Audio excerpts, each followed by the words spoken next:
Civil सेवा की तैयारी कैसे करें, इस सीरीज में आज ये हमारा 6वां क्लास है। इस 6वें क्लास में हम लोग डिस्कशन करेंगे समय का प्रबंधन कैसे करें, टाइम मैनेजमेंट कैसे करें। यह एक बहुत ही महत्वपूर्ण प्रश्न है किसी भी सिविल सेवा के अभ्यर्थी के लिए। बहुत सारे लोग बहुत अधिक घंटों तक अध्ययन करते हैं लेकिन बहुत अच्छा परिणाम नहीं दे पाते। उसमें इस टाइम मैनेजमेंट का भी एक बहुत बड़ा रोल है। समय का आप प्रबंधन कैसे करें, यह एक बहुत महत्वपूर्ण प्रश्न है। चलिए डिस्कशन को आगे बढ़ाते हैं। आपने बहुत सारे लोगों को देखा होगा, एक चार्ट तैयार करते हैं और चार्ट में लिखते हैं सुबह 6 बजे उठूंगा, 7 बजे तक फ्रेश होके नाश्ता कर लूंगा, उसके बाद 7 से 8 में पेपर पढ़ूंगा, फिर 8 से 10 में जनरल स्टडीज की किताबों को पढ़ूंगा, उसके बाद फिर मैं 10 से 1 बजे तक लोक प्रशासन पढ़ूंगा। और इस तरह से वे अपना एक सिलसिलेवार एक टाइम टेबल बनाते हैं और उस टाइम टेबल के अनुसार अपना अध्ययन करते हैं। अब आप कभी अपने से भी एक टाइम टेबल बनाइएगा और आप उसको फॉलो करके देखिएगा कि क्या वह टाइम टेबल फॉलो हो पाता है। क्या आप प्रतिदिन अपने बनाए गए टाइम टेबल के अनुसार उठकर आ जाते हैं, फ्रेश हो जाते हैं, नाश्ता कर लेते हैं, न्यूज़पेपर समाप्त कर लेते हैं, जीएस के लिए बैठ जाते हैं, अब लोक प्रशासन उठा लेते हैं? क्या आप ऐसा कर पाते हैं? मैं आपको अभी बता रहा हूं, यह उस तरीके से जिस तरह से आपका चार्ट बनाया हुआ है, यह फॉलो नहीं हो पाता है। किसी दिन आप देर से सोए, अगर आप 6 बजे उठ ही जाते हैं तो आपका मस्तिष्क पढ़ने की स्थिति में, नॉलेज ग्रैस्पिंग की स्थिति में नहीं होगा। चलिए दूसरा, आपने तय किया 7 से 8 पेपर पढ़ूंगा, किसी दिन पेपर वाला 7 बजे नहीं आया तो नहीं होगा। चलिए आपने तय किया मैं 8 बजे से जनरल स्टडीज पढ़ूंगा और 8 बजे अगर कोई मेहमान आ गया और ऐसा मेहमान जिसको आप अवॉइड नहीं कर सकते, उसको आप 10-20 मिनट, आधा घंटा, 1 घंटा जरूर देना है आपको, तो क्या आप वैसा नहीं करेंगे? अच्छा चलिए अब इससे आगे आते हैं। मान लीजिए किसी की अचानक तबीयत खराब हो गई, कोई घटना हो गई, कोई तूफान बाढ़ टाइप आ गया, तो क्या आप अपने उस टाइम टेबल का अनुसरण कर पाएंगे? निश्चित रूप से नहीं कर पाएंगे। आप आजमा के देख लीजिएगा मेरी इस बातों को, मैं अपने अनुभव के आधार पर आपको बता रहा हूं, कोई थ्योरेटिकल डिस्कशन या अध्ययन पर नहीं बता रहा हूं। वो टाइम टेबल फॉलो करना मुश्किल है जो आपने टाइम टेबल बनाया कि इतने बजे उठेंगे, इतने बजे जीएस, इतने बजे लोक प्रशासन, ऐसा नहीं हो पाएगा। तब क्या करें? इसका दूसरा तरीका क्या है? तो इसका दूसरा तरीका जो मैंने अपनाया, जो मेरा आधार था, वो मैं आपको बता रहा हूं। मैं एक डायरी रखे हुए था, उस डायरी में मैं कितने बजे उठा वो लिख लेता था। 6 बजे उठा तो 6 बजे लिख लिया, यदि मैंने 7 बजे उठा तो 7 बजे लिख लिया, और यदि किसी दिन मैंने 3 बजे रात तक पढ़ा तो हम 10 बजे उठेंगे। तो हमने डायरी में लिखा उठने का समय 10 बजे, 10 AM सुबह। अब 1 घंटे लगेंगे आपको फ्रेश होने में, उस माइंड सेट में बैठने में। या उठते ही आप इस अवस्था में हैं कि कुछ देर पढ़ सकते हैं, तो मैं उठा और उठते ही अपनी पुस्तक को उठाया और पहले आधा घंटा पढ़ लिया। अब उसी डायरी में मैंने नीचे लिखा नंबर 2 डालकर 10 बजे से 10:30 बजे तक लोक प्रशासन चैप्टर फलाना। अब वहीं पे मैंने क्लोज कर दिया और सामने में लिखा टोटल 30 मिनट अध्ययन। इसके बाद उठ गया, मैं फ्रेश हुआ, आया, बैठा। अब जितने बजे मैं बैठा, फिर से लिखा मैंने नंबर 3 डाल के लोक प्रशासन सिटिंग टाइम, चलिए 12 बजे। अब जितने बजे तक मैं पढ़ा, 2:30 बजे तक पढ़ा, तो वहां पे लिखा 2:30 बजे, जो जब हमने पढ़ाई को क्लोज किया, क्लोजिंग टाइम। अब टोटल 2 घंटा 30 मिनट अध्ययन। फिर मान लीजिए 30 मिनट मुझे कोई काम आया, किसी का दवा लाने के लिए जरूरी हो गया, मैं गया, अपने मोटरसाइकिल उठाया, दवा लेके आ गया। अब फिर उस दवा लाने के दौरान मैं फ्रेश भी हो गया, क्योंकि ब्रेन को आपको बीच बीच में रिलीफ भी देना है, तभी वो आपको ग्रैस्प कर पाएगा। जब आप न्यूरॉन के बारे में पढ़ेंगे, जब आप न्यूरोसेल्स के बारे में पढ़ेंगे, ब्रेन के बारे में पढ़ेंगे, तब आपको पता चलेगा वो कैसे ग्रैस्प करता है। तो आपको बीच बीच में उसको समय देना है रिलैक्स के लिए। आप उस समय काम करके आ गए। अब मान लीजिए आप 3 बजे लौट के आए, फिर 3 बजे बैठे, अब आप फिर लिखिए beginning time, study beginning time 3 PM afternoon हो गया। अब मान लीजिए कोई डिस्टरबेंस आपको नहीं हुआ और आप 7 बजे तक लगातार पढ़े, तो क्लोजिंग टाइम 7 PM। अब टोटल कितना हुआ? 4 घंटा। अब इस तरीके से आप देख लीजिए, मैं आपको जो मेरे तरीके में आपको दिखाया कि 10 AM से मैंने 10:30 AM बराबर 0.30 मिनट्स मैंने पढ़ाई किया।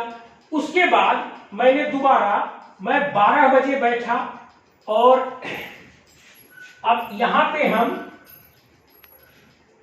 अपना लिख दिया 30 मिनट। अब यहां पे मैं दोबारा 12 बजे बैठा, दोबारा 12 बजे हम पढ़ने बैठे। अब दिन के 12 बजे को PM कहिएगा और मान लीजिए हम 2:30 बजे तक पढ़ते रहे, तब तक मुझे कोई डिस्टरबेंस नहीं हुआ। मैंने यहाँ पे 2:30 बराबर 2:30 आवर्स यहाँ पे हो गया हमारा। अब आप मान लीजिए फिर आधे घंटे के लिए गए, जैसा मैंने आपको एक्सप्लेन किया। अब आप आ जाइए 3 बजे और 3 बजे मैं बैठा और 4 बजे तक मुझे कोई डिस्टरबेंस नहीं हुआ। अब यहाँ पे मैं टोटल 7 बजे तक मुझे कोई डिस्टरबेंस नहीं हुआ।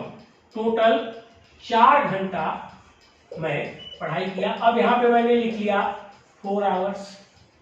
अब शाम तक मैं इसको कैलकुलेट किया।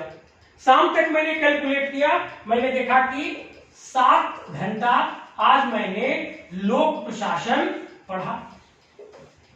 अब मान लीजिए मैं 7 बजे उठता हूं, मुझे 1 घंटा फिर से एनर्जी रीगेन करने में टाइम लगता है। मैं घूमता हूं या एक्सरसाइज करता हूं या जिस तरीके से मैं रिफ्रेश कर सकता हूं अपने ब्रेन को, फिर ग्रैस्पिंग कंडीशन में, फिर गेनिंग कंडीशन में लाने के लिए। और मान लीजिए मैं फिर 8 बजे बैठता हूं पढ़ने के लिए। अब मैं 8 बजे पढ़ने बैठता हूं और रात के 12 बजे तक मेरी मानसिक स्थिति सही है और मैं 12 बजे तक पढ़ता हूं। अब मैं फिर से यहां पे 4 घंटे मैंने फिर पढ़ाई किया। अब ये 4 घंटा यहां जुड़ जाएगा। अब आप जोड़िए 12 बजे रात को, मैंने 4 4 8 और 3 11 घंटे मैंने उस दिन लोक प्रशासन की पढ़ाई की। अब मैं अपने डायरी में इसी तरीके से यहां पे लिखूंगा 10 AM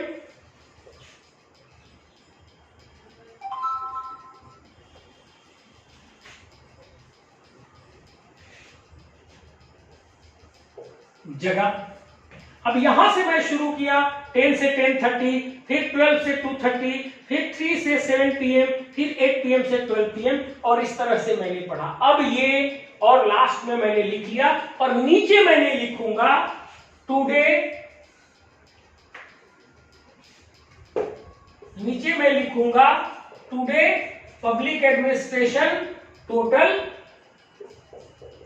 11 आवर्स। अब आप देखिए इसमें कितनी फ्लेक्सिबिलिटी है। परिस्थितियां आपके कंट्रोल में कभी नहीं हो सकती हैं, आपको परिस्थितियों से एडजस्टमेंट करना पड़ेगा। और ये जो हमारी व्यवस्था है, आप यहां पर अपने परिस्थिति या किसी भी ऐसी अकस्मात घटना से अपने आप को एडजस्ट कर सकते हैं। आपको जहां ही समय मिलता है, आपको जब भी रिलैक्स महसूस होता है, चाहे वो रात का 12 से 3 बजे का ही पीरियड क्यों ना हो, उस समय पढ़ें। यदि 3 बजे के बाद आपको 10 बजे तक सोना महसूस होता है तो आप 10 बजे तक सोएं। यही जो तरीका है, यही आपको सफल बनाएगा।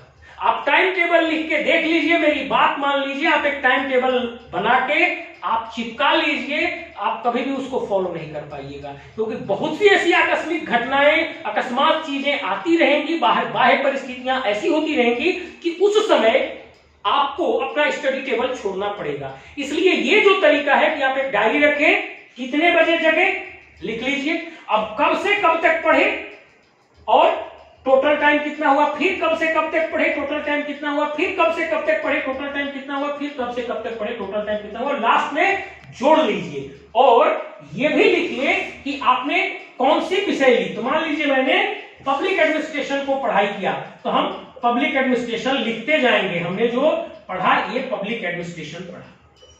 और इस प्रकार शाम को आपको पता चलेगा कि हमने आज लोक प्रशासन 11 घंटे तक पढ़ लिया है। अब मान लीजिए आपने टाइम टेबल सेट किया कि हमको प्रतिदिन 12 घंटे पढ़ाई करना है मिनिमम। एक कल्पना कीजिए कि हमको 12 घंटे प्रतिदिन अध्ययन के लिए देना है। अब आपका यहां 1 घंटा कम रह गया, तब आपको कोशिश करना पड़ेगा कि अगले दिन आप इस 1 घंटे का मैनेजमेंट करें, अर्थात अगले दिन आप 13 घंटा पढ़ लीजिए और ये 12 घंटे को आप मैनेज कर लीजिए। आप मेरे इस तरीके को आजमा के देखिए, ये 100% मेरा अपना अनुभव है, मैंने इसी तरीके से अध्ययन किया है। अब इसका एक पोर्शन और बच गया जो आप और सुन लीजिए। मैं किताब के जिस पेजेस को पढ़ा, किताब के उस पेज पर अगर मैंने पहली बार पढ़ा, स्टडी 1 है मेरा, तो मैंने उसके ऊपर S1 लिखा और उसके नीचे डेट लिख दिया। जब उस पेज को, अब जहां तक मैं पढ़ूंगा पहली बार S1 लिख लिया, उसके नीचे डेट लिख लिया। अब इसी तरह से जब मैं आगे पढ़ूंगा तो मैं यहां पर उसको दोबारा पढ़ूंगा तो S2 और उसके नीचे डेट लिख दूंगा। इससे मुझे स्पष्ट पता रहेगा कि पहली बार मैंने इस टॉपिक को कब पढ़ा, दूसरी बार मैंने कब पढ़ा। जब ये S4 पर आप पहुंच जाइएगा, चौथा रीडिंग जब आप उसको देने लगिएगा, तब चौथा रीडिंग में आप अपने ही बुक में मेन चीजों को, मुख्य चीजों को अंडरलाइन करते जाइएगा, जो आपका नोट्स का काम करेगा। और किसी भी पेज में अंडरलाइन 30 से 40% पंक्तियों को ही करिएगा, ताकि रिवीजन के लिए जो नोट्स तैयार हो वो छोटा से छोटा तैयार हो। और इसको कहते हैं स्टडी का अकाउंटिंग। मतलब किस विषय के किस टॉपिक को आपने किस दिन पढ़ा। आपके मन में एक प्रश्न आएगा कि तो ये तो बुक पे पूरा हमको छेचना पड़ जाएगा, मतलब बुक पे बहुत सारी चीजें लिखी हो जाएंगी। आप सफलता के लिए चले हैं या बुक को सुंदर बना के सजाने के लिए चले हैं? अकाउंटिंग करने के लिए यह आवश्यक है कि उस टॉपिक के ऊपर आप नोट करते जाएं कि उसको आप कब कब पढ़े हैं, और चौथे रीडिंग के समय आप उसको अंडरलाइन करना शुरू करेंगे। इससे आपको नोट्स बनाने में सहूलियत होती चली जाएगी। आप इस टेक्निक को अपना कर देख लीजिए। इसमें एक चीज मैं और समाहित करना चाहता हूं। इसी जगह प्रश्न है कि हम किसी एक विषय को पहले कंप्लीट कर लें या पूरी सिलेबस को थोड़ा थोड़ा समय में बांट लें। अब ये आपके ऊपर निर्भर करता है। मुझे जो अच्छा लगता है वो ये है कि पहले आप किसी एक चीज को उठाइए और उसके बाद उसे फिनिश कर लीजिए। अब आप कहिएगा एक चीज को उठा के फिनिश करने में 1-2 साल समय लगते हैं। निश्चित रूप से आप सही बोल रहे हैं, 1-2 साल समय लगेंगे, तब जाके उस पर आपका पूरा कमांड होगा। और फिर उसकी सभी पुस्तकों को और नोट्स को एक साइड आप सजा के रख दीजिए। उसे आप केवल एग्जाम से पहले उठा के एक बार रिवाइज कर लीजिएगा, 1 माह पहले पूरी सिलेबस आपके मस्तिष्क में आ जाएगी। अब उसके बाद आप दूसरे को उठाएं और दूसरे विषय को भी फिर उसी तरह से अपने पूर्ण कमांड में लें और फिर उसके भी बुक्स और नोट्स को एक तरफ हस्तांतरित कर लें। फिर इसके बाद अगले टॉपिक को उठाएं और जिनको आप इस तरह से कर चुके हैं उनका रिवीजन एग्जाम से 1 से 2 माह पहले आप करिएगा। आप देखिएगा आपको पूरी बातें हूबहू सिलसिलेवार याद हो जाएंगी। मुझे इस टीचिंग को छोड़े हुए 8-9 साल हो गया। 8-9 साल के बाद हमने दोबारा टीचिंग की शुरुआत आप लोगों के लिए की है। लेकिन अभी भी मैं जैसे ही उस टॉपिक को देखता हूं तो आधी बातें तो अभी भी मस्तिष्क में घूम रही हैं। एक बार केवल नोट्स और बुक्स को पलटता हूं, पूरी चीजें दिमाग में आ जाती हैं। इतने दिनों के बाद भी आप तो तत्काल पढ़े रहेंगे, रिवीजन में बहुत आसान होगा। तो मेरा ये मानना है कि आप पूरी सिलेबस को एक साथ, जैसे 12 घंटे दिन में पढ़ना है तो 4-4 घंटे 3 जगह बांटने से बेहतर है एक ही सब्जेक्ट को उठाइए, आप 12 घंटे पढ़िए।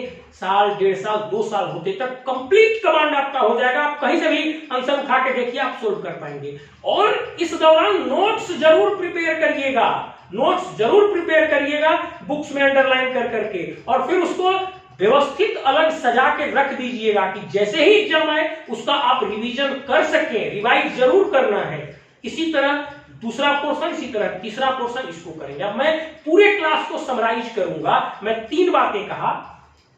पहली बातें मैंने कहा कि टाइम टेबल बनाकर यदि आप समय प्रबंधन करते हैं, समय प्रबंधन के लिए कुछ लोग टाइम टेबल बनाते हैं, ऐसे समझिए, मतलब यदि आप टाइम टेबल चार्ट बनाकर समय प्रबंधन करते हैं तो वह सफल नहीं होगा। ये मेरा अपना अनुभव है। बहुत सी बाह्य आकस्मिक घटनाएं होंगी जो उस समय आपको कहीं और जाने के लिए उद्वेलित करेंगे, स्टडी टेबल छोड़ने के लिए। इसलिए आवश्यक है कि आप एक डायरी रखें, तय कर लें कि प्रतिदिन मुझे 12 घंटे या जितने घंटे पढ़ना है। अब जैसे ही आपको कंफर्टेबल माहौल मिले आप पढ़ने बैठ जाएं, और जितने बजे आप उठ रहे हैं उसे भी नोट करें। अब कुल मिलाकर कितने बजे बैठे, कितने बजे उठे, टाइम नोट कर लें, और इस तरह से आप दिन भर समय नोट करते जाएं। अंत में जोड़ के देखें कि आपने यदि 12 घंटे तय किया था तो आप 12 घंटे पढ़ पाए कि नहीं पढ़ पाए। ये पहला हुआ।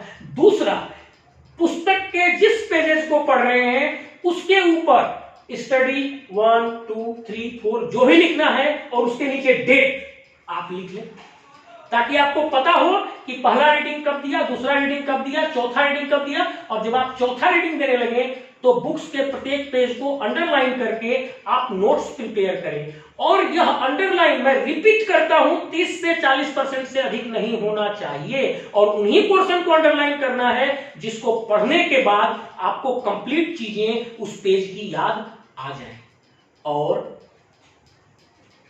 एक तीसरा चीज कि आप पूरे सिलेबस को एक साथ लेके चलें या एक एक पोर्शन को उठा के चलें। मेरा ये मानना है कि एक एक पोर्शन को अगर आप उठा के चलेंगे और उस पर कमांड करके आगे बढ़ेंगे तो आपके तैयारी की ये बहुत सबसे बेहतरीन तरीका होगा। और ये तीनों बातें मैं मेरे अनुभव के आधार पर बोल रहा हूं, मैं चयनित हूं, मैं अपने अनुभव के आधार पर बोल रहा हूं। आप मेरे इन तीनों तरीकों को आजमा कर देखिएगा, ये कितना बड़ा आपको काम आता है। चलिए, अगर आपको मेरा ये पूरा क्लास सुनने पर लगे कि आपके लिए उपयोगी है तो आप इसे सब्सक्राइब कर सकते हैं। Thank you.